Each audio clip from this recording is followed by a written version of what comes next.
అందరికీ నమస్కారం. యూట్యూబ్లో గణేష్ రైస్ బౌల్ రెమెడీ చూసి నేను చేశాను.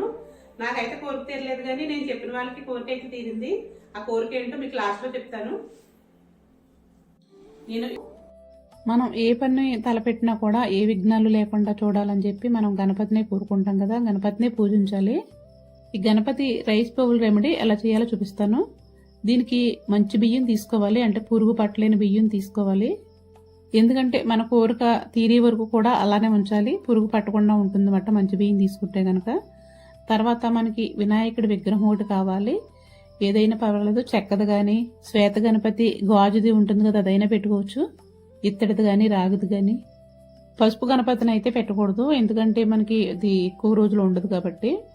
తర్వాత ఒక కొత్త బౌల్ తీసుకోవాలి, మనం ఇంట్లో వాడే బౌల్ కాకుండా గాజు బౌల్. నేను యూట్యూబ్లో చూసిందే అలా గాజు బౌల్ పెట్టారు కాబట్టి నేను అదే పెడుతున్నాను. ఇత్తడిది రాగిది కూడా పెట్టుకోవచ్చేమో మరి అనుకుంటున్నాను.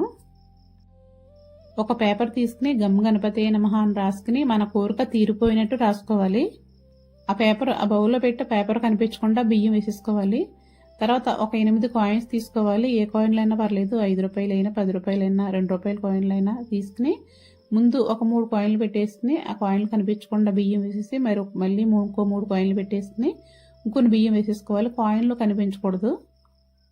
మొత్తం 8 కాయిన్లు తీసుకోవాలన్నమాట. 6 కాయిన్లు పెట్టాం కదా, ఇంకా మిగతా 2 కూడా పెట్టేసుకుని వాటిపైన కూడా బియ్యం వేసేసి ఇప్పుడు ఆ బియ్యం పైన దాల్చిన చెక్క పొడి వేసుకోవాలి.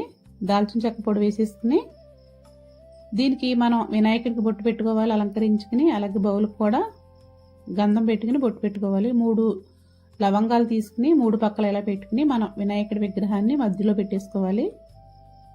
తర్వాత అగరపొల్లల ధూపం వేసుకుని మనకి కనిపించేటట్టు హాల్లో కానీ లేదా దేవుడి రూమ్లో అయినా పెట్టుకోవచ్చు. నేనైతే దేవుడి దగ్గరే పెట్టేశాను. మనం కోరిక తీర్చమని మనం అప్లికేషన్ పెట్టుకున్నట్టుమాట వినాయకుడికి. ఎన్ని రోజులు తీరుతుంది, ఎన్నాళ్ళకి తీరుతుంది అనేది మన కోరికను బట్టి ఉంటుంది. నా కోరిక కూడా ఎప్పటికైనా తీరుస్తాడని అనుకుంటున్నాను. పూర్తిగా దేవుడు చేసేయాలని చెప్పి మనం మొత్తం దేవుడి మీదే పెట్టేసేయకూడదు, మన ప్రయత్నం కూడా చేసుకోవాలి. మనం ధర్మంగా పాజిటివ్గా ఉన్నట్లయితే కనుక అన్నీ మన దగ్గరికి వస్తాయి. అప్పుడే మనకి దేవుడి కృప కూడా తోడవుతుంది. నేను లాస్ట్లో చెప్తాను కదా, వాళ్ళ కోరిక ఏదో తీరిందని చెప్పి, చాలా పెద్ద కోరిక అని చెప్పాను కదా. అదేంటంటే కనుక వాళ్ళు జాబ్కి ట్రై చేస్తున్నారు ఎప్పటి నుంచో.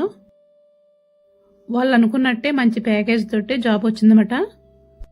మరి వీడియో ఎలా ఉందన్నది మీ కామెంట్ రూపంలో తెలియచేయండి. Thanks for watching.